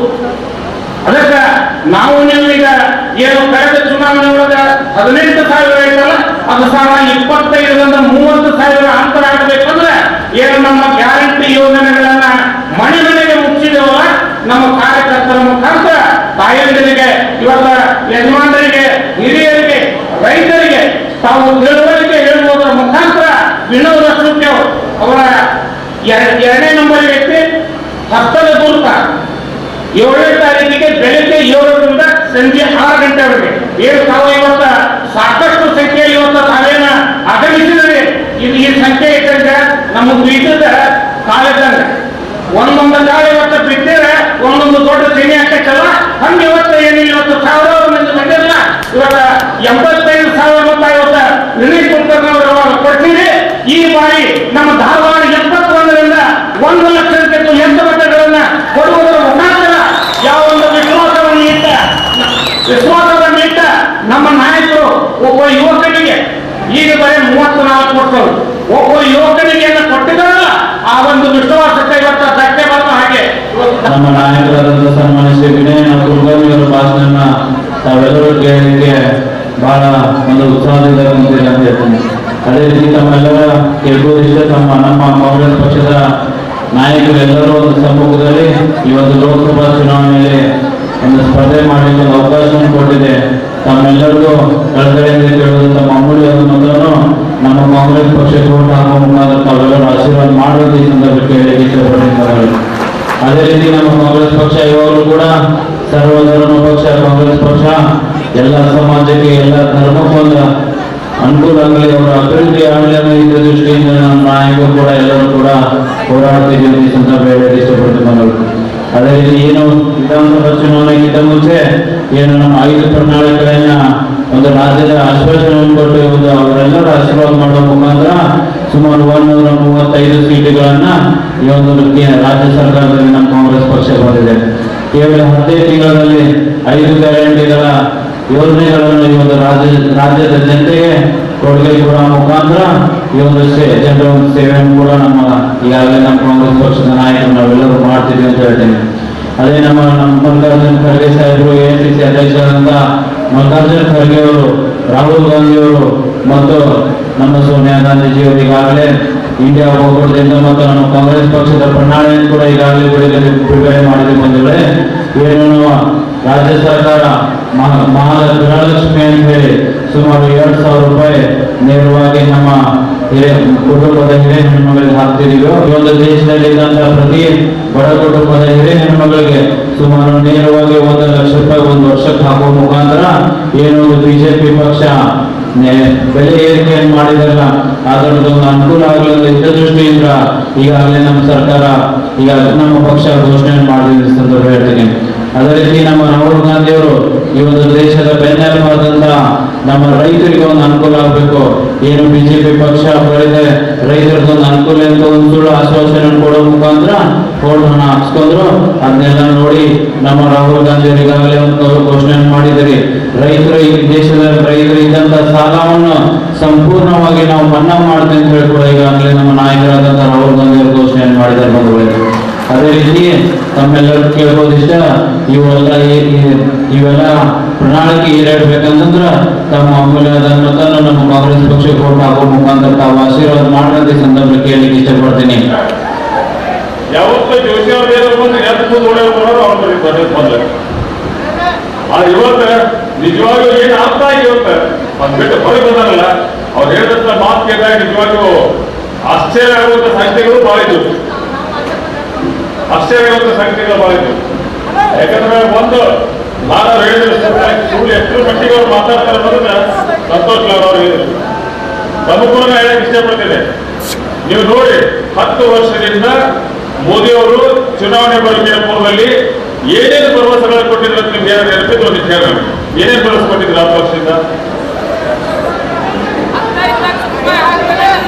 15 ಲಕ್ಷ ರೂಪಾಯಿ ಒಂದೊಂದು ಅಕೌಂಟ್ ಪಾಪ ನಮ್ಮ ತಾಯಿದ್ರು ಅವತ್ತಿನ ಟೈಮ್ನಾಗ ಆ ಬಿಸ್ಲಾಗ್ ಬಾಳೆ ಹಚ್ಚಿದ್ದ 0 ಅಕೌಂಟ್ ಮಾಡಿಸಿ 0 ಅಕೌಂಟ್ ಮಾಡಕ್ ಹಚ್ಚಿದ್ರು ಪುಣ್ಯಾತ್ಮ. 0 ಅಕೌಂಟ್ ಮಾಡೋಕೆ ಅಲ್ಲಿ ಬಿಸ್ಲಿಗೆ ನಿಂತಿದ್ದು ಕೌ ಹದಿ ಕೂತಿದ್ದು ಆ ನಮನಿ ಒಟ್ಟು 0 ಅಕೌಂಟ್ ಮಾಡಕ್ ಹಚ್ಚಿದ. ನಂತರದಿಂದ ಮೋದಿ ಸಾಹೇಬರು ಮಾಡ್ಲಂತದ್ದು 2 ಕೋಟಿ ಯುವಕರಿಗೆ ಉದ್ಯೋಗ ಅವಕಾಶ ಕೊಡ್ತಿರೋದು. 2 ಕೋಟಿ ಎಷ್ಟು ಮಂದಿ ಯುವಕರಿಗೆ ಸಿಕ್ಕ ಉದ್ಯೋಗ ಹಚ್ಕೊಂಡ್ಬಿಟ್ಟು ಇದನ್ನ ದಾಟಿ ರೈತರ ಆದಾಯ ದ್ವಿಗುಣ ಮಾಡ್ತೀನಿ, ಡಬಲ್ ಮಾಡ್ತೀನಿ ಅಂತ ಹೇಳಿದ್ರು. ಇನ್ನು ಬಹಳ ವಿಚಾರಗಳು ಹೇಳಿದ್ರು. ಪೆಟ್ರೋಲ್ ಬೆಲೆ ಅರ್ಧಾಗ್ತದೆ ಅಂತ ಹೇಳಿದ್ರು. ನಮ್ದು ಇದ್ದಾಗ 56 ರೂಪಾಯಿ 52 ರೂಪಾಯಿ ಪೆಟ್ರೋಲ್ ನಮ್ದು. ಮನಮೋಹನ್ ಸಿಂಗ್ ಅವರು ಪ್ರಧಾನಮಂತ್ರಿ ಇದ್ದಾಗ 52 ರೂಪಾಯಿ ಪೆಟ್ರೋಲ್ ಇತ್ತು, ಇವತ್ತು 86 ರೂಪಾಯಿ. ಪೆಟ್ರೋಲ್ 108 ರೂಪಾಯಿ. 108 ರೂಪಾಯಿ. ಅವತ್ತು ಗ್ಯಾಸ್ ಹೊಂದುವುದು ಗಡ್ಡೆ ಸ್ಟ್ರೈಕ್ ಮಾಡ್ತಿದ್ರು. ಗ್ಯಾಸ್ ಇತ್ತು, ಹೆಣ್ಮಕ್ಳ ಕಡೆ ಗ್ಯಾಸಿನ ಪೂಜೆ ಮಾಡಿಸೋದು, ಗ್ಯಾಸಿನ ಆರತಿ ಮಾಡಿಸೋದು. ಅದು 400 ರೂಪಾಯಿ ಇದ್ದಾಗ ಬಹಳ ದೊಡ್ಡ ತುಟ್ಟಿಯನ್ನು ಅನ್ನೋಂಥ ಅವಸ್ಥೆ. ಇವತ್ತು ಗ್ಯಾಸ್ ರೇಟ್ ಇವತ್ತು ಎಷ್ಟು ಇರ್ತಾ ಇದ್ರೆ 11 ರೂಪಾಯಿ. 11 ರೂಪಾಯಿ ಗ್ಯಾಸ್ ರೇಟ್. ಅರ್ಥ ಮಾಡ್ಕೋರಿ, ಅವ್ರು ಎಷ್ಟು ಸುಳ್ಳನ್ನು ಹೇಳ್ಬೇಕಂದ್ರೆ ಇದಕ್ಕಿನ ಇನ್ನೊಬ್ಬ ಚಕ್ರವರ್ತಿ ಯಾವ ಚಕ್ರವರ್ತಿ ಸೂರ್ಯಬೇಲೆ ಚಕ್ರವರ್ತಿ ತುಂಬ ಭಾಷಣ ಮಾಡಕ್ಕೆ ನಿರ್ಮಲ ಹೆಬ್ಬಾಳಿ ಬಂದಿದ್ದಲ್ಲ ಸವ ಭಾಷೆ ಬಂದಂಗ ಎಲ್ಲ ಭಾಷಣ ಕೇಳಿ ಬಂದಿ. ಯಾಕಂದ್ರೆ ಸೂರ್ಯಬೇಲೆ ಭಾಷಣ ಅವ್ನು ಭಾಷಣ ಮಾಡ್ತಿದ್ದ. ಆ ಗಿಡದ ಮಂಗ್ಯ ಕೈ ಬಿಡ್ಬೇಕು, ಗಿಡದಾಗಿನ ಮಂಗ್ಯ ಕೈ ಬಿಡ್ಬೇಕು. ಆ ಲೆವೆಲ್ ಭಾಷಣ ಅವನು. ಆ ಭಾಷಣ ಮಾಡೋಂತ ಹೇಳ್ತಿದ್ದ. ಭಾಷಣ ಮಾಡೋಂತ ಸೂರ್ಯಬೇಲೆ ಅವ್ರು ಹೇಳ್ತಿದ್ರು. ಸೂರ್ಯಬೇಲೆ ಅವ್ರ ನೆನಪಿಸ್ಕೋರಿ, ಕಾಂಗ್ರೆಸ್ ರೊಕ್ಕ ಎಷ್ಟಿಟ್ಟಾರ ಅಂದ್ರ ವಿದೇಶಿ ಬ್ಯಾಂಕ್ನಾಗ, ಸ್ವಿಸ್ ಬ್ಯಾಂಕ್ನಾಗ ಒಂದ್ ರೊಕ್ಕ ನಮ್ಮ ಮೋದಿ ಅವ್ರ ಪ್ರಧಾನಮಂತ್ರಿಯಾಗಿ 15 ದಿನದಾಗ ತರ್ತಾರ. ತಂದ್ರೆ ಭಾರತ ದೇಶದಲ್ಲಿ ಇದ್ದಂತ ಅಷ್ಟು ಹೈವೇಗಳನ್ನ, ಯಾವ ರಸ್ತೆಗಳು ಅಷ್ಟು ರಸ್ತೆಗಳನ್ನ ಮಾಡಿ ರೊಕ್ಕ ಎಷ್ಟು ಉಳಿತೈತೆ ನೀನು ಅಷ್ಟಕ್ಕೂ ಬಂಗಾರ ತಗಡು ಹಾಕೋಗ್ಬಿಡ್ತೈತೆ. ಬಂಗಾರ ತಗಡು ಬಿಡಿಯೋದು ಅಷ್ಟು ರಸ್ತೆ ಬಂಗಾರ ತಗಡಬಹುದು. ಇನ್ನೂ ರೊಕ್ಕ ಉಳಿತೈತೆ. ಅದೆಷ್ಟು ಉಳಿತೈತೆ ಅಂದ್ರೆ ಭಾರತದಲ್ಲಿದ್ದಂತ ಪ್ರಜೆಗಳ ಒಟ್ಟಿಗೂ 15 ಲಕ್ಷ ರೂಪಾಯಿ ಹಾಕೋದು ಬಿಡ್ತೀವಿ. 500 ರೊಕ್ಕ ಉಳಿತೈತಂತ. ಭಾರತದಲ್ಲಿದ್ದಂತ ಅಷ್ಟು ದೇವಸ್ಥಾನಗಳನ್ನು ಕಟ್ಟಿಸಿ ಉಳಿತೈತೆ ರೊಕ್ಕ. ಎಲ್ಲಿ ಇವತ್ತು ರೊಕ್ಕ ಯಾಕೆ ತರಲಿಲ್ಲ? 10 ವರ್ಷ ನಿಮ್ ಕೊಡ್ರಿ ಜನ 10 ವರ್ಷದಿಂದ ಯಾಕೆ ತರಲಿಲ್ಲ ಆಗ್ತಿದ್ದು? ನಿಮ್ಗೆ ಒಂದ್ ಹೇಳಿದ್ರಿ, ಸಂತೋಷ ಮಾತಾಡುವಂತ ಮಾತಿನಲ್ಲಿ 100 ಸಲ ಹೇಳಿದ್ರು. ಸುಳ್ಳು ಬಿಟ್ಟರೆ ಅವತ್ತು ಏನಿಲ್ಲ ಅನ್ನುವಂತ ಮಾತು ಹೇಳಿದ್ರು. ಬರೇ ಸುಳ್ಳು ವ್ಯವಸ್ಥೆಗಳು, ಸುಳ್ಳು, ಒಬ್ಬರ ಮೇಲೆ ಸುಳ್ಳು ಅಪಾದನೆ ಮಾಡುದು, ಬರೀ ಸುಳ್ಳಿನ ಬಿಟ್ಟು ಇನ್ನೊಂದು ಕಂಟಿನ್ಯೂ ನೋಡತ್ರ ಸುಳ್ಳು ಹೇಳೋದ್ರಾಗಿರಲ್ಲ. ಅಂತ ವಿಚಾರವನ್ನು ತಾವು ಗಮನಿಸ್ಕೊಳ್ಳಿ. ನಮ್ಮ ಸರ್ಕಾರಕ್ಕೆ ಅವ್ರಿಗೆ ಸರ್ಕಾರಕ್ಕೆ ವ್ಯತ್ಯಾಸ ಎಲ್ಲಿಂದ ಎಲ್ಲಿಗೆ ಇಟ್ಟಬೇಕು ನೀವು ಒಟ್ಟು ನಮ್ಮ ಮುಖಂಡ ಹೇಳ್ತೀನಿ. ತಾವು ಕೂಡ ಯಾಕಂದ್ರೆ ನಮ್ಮಲ್ಲಿ ಭಾಷಣ ಮಾಡೋರು ಬಹಳ ಕಮ್ಮಿ. ಒಂದು ಊರಾಗ ಹೋದ್ರೆ ನಮ್ಮ ಪಾಠ ಒಬ್ಬ ಭಾಷಣ ಮಾಡಿ ಚಂದ ಭಾಷಣ ಮಾಡಿ ಸಿಕ್ಕರೆ ನಾವು ಬಹಳ ದೊಡ್ಡ ಖುಷಿ. ಯಾರು ಭಾಷಣ ಮಾಡೋದಿಲ್ಲ ಈ ಬಾಬತಿ ದಯವಿಟ್ಟು ಕಲ್ಕೋರಿ. ನೀವೇನು ಭಾಷಣ ಮಾಡಕ್ ಕಲ್ಕೋರಿ. ಅವ್ರದ್ದು ಆದಂತ ಸತ್ಯ ಇಲ್ರಿ, ನಾವು ಸುಳ್ಳು ಹೇಳ್ಬೇಡ. ಅವರಂತ ಸುಳ್ಳು ಆಗೋದು ನಾವು ಅವಶ್ಯಕತೆ ಇಲ್ಲ. ಏನ್ ಸತ್ಯ ಇದೆ ಸತ್ಯ ಇಲ್ಲ. ಅವ್ರೇನ್ ನಾವು ಮಾಡಿದಂತ ಕೆಲಸ ಇರೋದು ನಾವೇನ್ ಮಾಡಕತ್ತೆ ಕಾಣುವುದಿರ್ತೈತಿ. ಇವತ್ತ ನಾವು ಚುನಾವಣೆಗಿನ ಪೂರ್ವದಲ್ಲಿ ತಮ್ಮ ಮನಿ ಬಂದು ಗ್ಯಾರಂಟಿ ಕಾರ್ಡ್ ಕೊಟ್ಟಿಲ್ಲ. ಕೊಟ್ಟಿಲ್ಲ ಗ್ಯಾರಂಟಿ ಕಾರ್ಡ್. ಸರ್ವನ್ ಮನಿ ನಮ್ಮ ಬೇರೆ ಹುಡುಗರಾಗೆ ಕೊಟ್ಟು ಮನಿ ಕೊಟ್ಟಿರಿ ಕಾರ್ಡ್. 6 ತಿಂಗಳದಾಗ ನಿಮ್ಗೆ ಏನು ಮಾತು ಕೊಟ್ಟಿದ್ದೆ ನುಡಿದಂತ ನಡೆದು ಅದಕ್ಕೆ ನಾವು ಸಾಕ್ಷಿಯನ್ನ ಕೇಳಕ್ಕೆ ಗ್ಯಾರಂಟಿಗಳ ನಿಮ್ಮ ಮನೆ ಬಾಗಿಲಿಗೆ ಬಂದ್ಬಿಟ್ಟೆವು. ನೀವೇ ಯಾರು ನಮ್ಮ ಮನೆ ಬಾಗಿಲಿಗೆ ಬಂದಿಲ್ಲ, ನಿಮ್ಮ ಮನೆ ಬಂದು ನಾವು ತಲುಪಿಸಿರು. ಹೆಂಗ್ ಕಾರ್ಡ್ ಬಂದು ನಿಮ್ಮ ಮನೆಗೆ ಕೊಟ್ಟಿದ್ದೀವಿ ಅದೇ ರೀತಿ ಗ್ಯಾರಂಟಿನೂ ಬಂದು ನಿಮ್ಮ ಮನೆಗೆ ಬಂದು ಕೊಟ್ಟು ಹೋಗುವಂತ ಕೆಲಸ ನಾವು ಮಾಡಿ ಇವತ್ತು ನುಡಿದಂತ ನಡೆಯುವಂತ ಸರ್ಕಾರ ಜನಪರ ಸರ್ಕಾರ, ಬಡವರ ಪರ ಸರ್ಕಾರ. ಯಾಕಂದ್ರೆ ನೋಡಿ ಇವತ್ತ ಇದ್ರಾಗ ಒಂದು ಜಾತಿ ಇಲ್ಲ, ಯಾವುದೂ ಜಾತಿ ಇಲ್ಲ, ಧರ್ಮ ಇಲ್ಲ. ಇದಕ್ಕಿಂತ ಮುಖ್ಯವಾಗತ್ತೀನಿ ಬಿಜೆಪಿ ಅವ್ರಿಗೆ ಸದ್ಯ ಕೊಡಾಕತ್ತೇವಿ. BJP ಕಾರ್ಯಕರ್ತರಾಗಿ BJP ವೋಟರ್ಗಳಿಗೆ ಕೊಡಾಕತ್ತೇವೆ. ಅದನ್ನ ಅರ್ಥ ಮಾಡ್ಕೊಳ್ಳಿ. ನಾವೇ ಬಿಜೆಪಿ ಸಾಹಿತ್ಯ ರೀತಿಯಲ್ಲಿ ಅವ್ರು ಮಾಡಿದ್ರಲ್ಲ, ಹೋದ್ಸಲ ಎಂತ ಕಷ್ಟದಿದ್ದಾಗ ಕೆಲವು ಮಂದಿ ಸುಸೈಡ್ ಮಾಡ್ಕೊಂಡು ಆತ್ಮಹತ್ಯೆ ಮಾಡ್ಕೊಂಡು ಮನೆ ಕೊಡಲಾಗ್ತಿದೆ. ಪುಣ್ಯಾತ್ಮ ಹಿಂದಿದ್ದಂತ ನಮ್ಮ ಶಾಸಕರು ಮನಿ ಸದ್ಯಕ್ಕೆ ಬಿದ್ದವ್ರು ಕೊಡಲಿಲ್ಲ, ಜಾತಿ ನೋಡಿಲ್ಲ, ಆಮೇಲೆ ಪಕ್ಷ ನೋಡಿದ್ರು. ಯಾರು ನಿಜವಾದ ಬಿದ್ದಂತ ಕಷ್ಟ ಬಿದ್ದಂತ ಅವ್ರು ನೋಡಿಲ್ಲ ಅನ್ನೋಂತ ಮಾತ್ರ ಇವತ್ತು ನೋಯ್ತು. ಅದು ನಮಗೆ ಇವತ್ತು ನೋಯ್ತಿ. ಚುನಾವಣೆ ಮುಗಿಲಿ, ಯಾರ್ಯಾರಿಗಾಗಲಿ ನಾವು ಹಾಟೇಗಾಗಲಿ ಎಷ್ಟು ಬಿಡಿ ಸಾಧ್ಯ ಮನೆ ನೋಡ್ಬೇಕು. ಯಾಕಂದ್ರೆ ಪರಿಸ್ಥಿತಿ ಅರ್ಥ ಮಾಡ್ಬೇಡಿ. ಇವತ್ತು ಇದಷ್ಟಲ್ಲ, ನಿಮಗೆ ನೋಡಿ 2,000 ರೂಪಾಯಿ ದೊಡ್ಡ ಮನೆ ಕೊಟ್ಟಾಕತ್ತಾವ ಹೆಣ್ಮಕ್ಳಿಗೆ. 10 ಕಿಲೋ ಅಕ್ಕಿ ಕೊಡ್ತಿದ್ದೆ, 5 ಕಿಲೋ ಅಕ್ಕಿ ಕೊಡಕತ್ತೀವಿ. 5 ಕಿಲೋ 34 ರೂಪಾಯಿದಾಗ ರೊಕ್ಕ ಕೊಡಕತ್ತೆ. 5 ಕಿಲೋ ಅಕ್ಕಿ 5 ಕಿಲೋ ಅಕ್ಕಿದ 34 ರೂಪಾಯಿದಾಗ ರೊಕ್ಕ ಕೊಡಕತ್ತೆ. ಆಸ್ತಿ ಬ್ಯಾರೆ ಕಳಿಸ, ಬ್ಯಾಳಿಗೂ ಕಳಿಸ್ಕೊಡ್ರಿ, ಎಣ್ಣೆಗೂ ಕಳಿಸ್ಕೊಡ್ರಿ, ಎದಕ್ಕೆಲ್ಲ ಕಳಿಸ್ಕೊಡ್ರಿ. ನಿಮಗೆ ಅದನ್ನ 5 ಕಿಲೋ ಇದು ಕೊಡಕತ್ತೆ. ಒಳ್ಳೆ ಪರಿಸ್ಥಿತಿ ಎಲ್ಲಿ ಬಂದೈತಂದ್ರೆ ಇವತ್ತ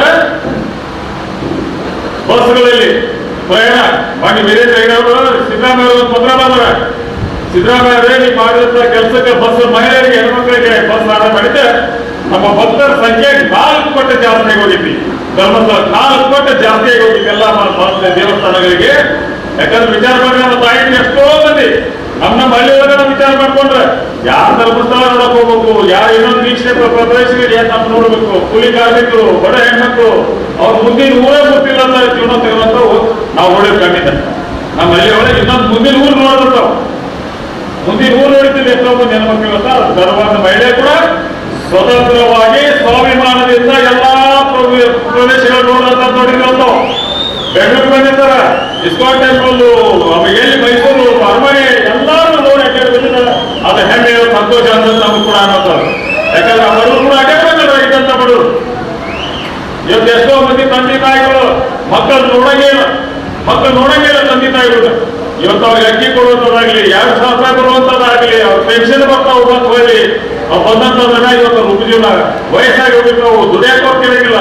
ಎಷ್ಟಂತ ಕಷ್ಟ ನಮ್ಮ ಕಣ್ಣಿಂದ ನೋಡ್ತಿರಲ್ಲ. ನಮ್ಮ ಮನೆಯೊಳಗೆ ನೋಡಂಗಿಲ್ಲ, ನಮ್ಮ ಮನೆಯೊಳಗೆ ಎಷ್ಟು ಕಷ್ಟದಿಂದ ನೋಡ್ತಿರಲ್ಲ. ಇವತ್ತು ಒಂದು ವಿಚಾರ ಮಾಡಿ, ಅದಾತು ಬಸ್ ಆತು, 2,000 ರೂಪಾಯಿ ಕರೆಂಟ್ ಫ್ರೀ ಆತು. ಇವತ್ತು ಮಕ್ಕಳಿಗೆ ವಿದ್ಯಾವಂತ ಮಕ್ಕಳಿದ್ರೆ 3,000 ರೂಪಾಯಿ ನಾವು ಸ್ಯಾನಿಟರಿ ಕೊಡಕತ್ತೀವಿ. ಅದು ಇವತ್ತು ರಾಹುಲ್ ಗಾಂಧಿ ಅವರು ಮಟ್ಟಿಗೆ ಭಾರತ್ ಜೋಡೋ ಯಾತ್ರೆಗೆ ಹೋದ್ರು.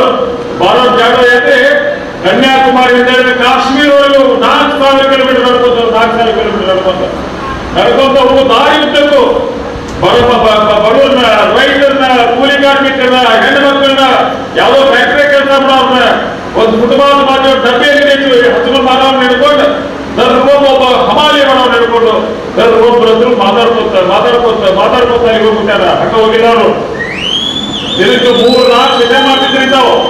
ಅದು ಆದಂತ ಪರಿಣಾಮ, ರಾಹುಲ್ ಗಾಂಧಿ ಹೇಳಿದಾಗ ಆದಂತ ಪರಿಣಾಮ ಈ ದೇಶದಲ್ಲಿ ಬಡವರ ಪರಿಸ್ಥಿತಿ ಏನೈತಿ ಇವತ್ತು, ಮಹಿಳೆಯರ ಪರಿಸ್ಥಿತಿ, ಹೆಣ್ಣು ಮಕ್ಕಳ ಪರಿಸ್ಥಿತಿ ಏನೈತಿ ಇವತ್ತು ಭಾರತ ದೇಶದಲ್ಲಿ, ಜೊತೆಗೆ ರೈತರ ಪರಿಸ್ಥಿತಿ ಏನೈತಿ ಅದನ್ನೆಲ್ಲ ಇವತ್ತು ಆಳ್ಸಿಯವರು ಇವತ್ತೇನ ರಾಹುಲ್ ಗಾಂಧಿ ಅವರು ಕೊಟ್ಟಂತ ಕೊಡುಗೆ ಇವತ್ತು 1,00,000 ರೂಪಾಯಿ ಘೋಷಣೆ ಮಾಡ್ಯಾರ. ಒಬ್ಬ ಮಹಿಳೆಗೆ ವರ್ಷಕ್ಕೆ 1,00,000 ರೂಪಾಯಿ ಅಂದ್ರೆ ಒಂದು ತಿಂಗಳಿಗೆ 8,333 ರೂಪಾಯಿ ಆಗುತ್ತೆ. 8,333 ರೂಪಾಯಿ ತಿಂಗಳ ಪ್ಲಸ್ ನಮ್ಮ 2,000 ರೂಪಾಯಿ 10,333 ರೂಪಾಯಿ ಒಬ್ಬ ಮಹಿಳೆಗೆ ಮನೆ ಬರ್ತಿರುತ್ತೆ. ಹೆಂಗೆ ಇವತ್ತು ನಾವು ಕೊಡಕತ್ತೇವೆ ಕೇಂದ್ರದಿಂದ ಅಂದ್ರೆ 10,333 ರೂಪಾಯಿ ಒಬ್ಬ ಹೆಣ್ಮಗಳಿಗೆ ಬರುತ್ತೆ. ಇವಾಗ ಯಾರು ಡಿಗ್ರಿ ಯಾರಂತ ಇವಾಗ ನಿರುದ್ಯೋಗ ಇರ್ತಾನ, ಅವ್ರ ಮುಂದಿನ ಜೀವನ ರೂಪಿಸ್ಬೇಕ, ಅವ್ನು ಕೂಡ 1,00,000 ರೂಪಾಯಿ ಘೋಷಣೆ ಮಾಡ್ಯಾರು. ಇಲ್ಲಿ 3,000 ರೂಪಾಯಿ ಮಾಡಿ 1,00,333 ಪ್ಲಸ್ 10 11,333 ರೂಪಾಯಿ ಒಬ್ಬ ಯುವಕರಿಗೆ ಬರುತ್ತೆ ಅನ್ನೋ ಮಾತ್ರ ಇಷ್ಟಪಡ್ತಾ ಇದ್ದಾರೆ.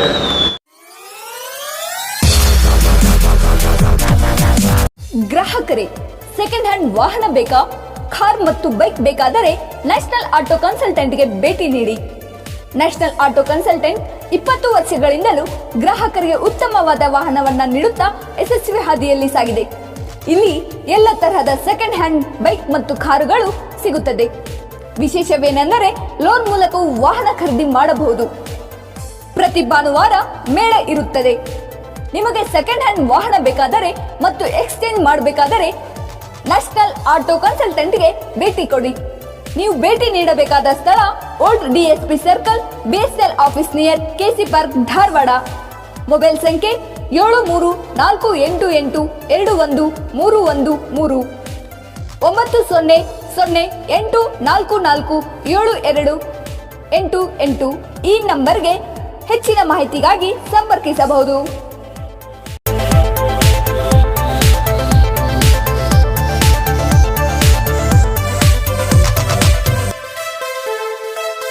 Dharwarkar Lawn Function Hall, perfect selection for a lifetime relation. Dharwarkar Lawn Hall, good and beautiful hall. Let's celebrate your parties and events. Dharwarkar Lawn Hall, modern icon and luxurious venue, wedding events, engagement ceremony, birthday parties, school and college events or other events. Enjoyable atmosphere with high-tech security, parking available, memorable. Most visit Dharwarkar Lawn Hall near Patrapajja Mata, Yadwad Road, Dharwad. Contact 944-8359-741, 988-6391-733.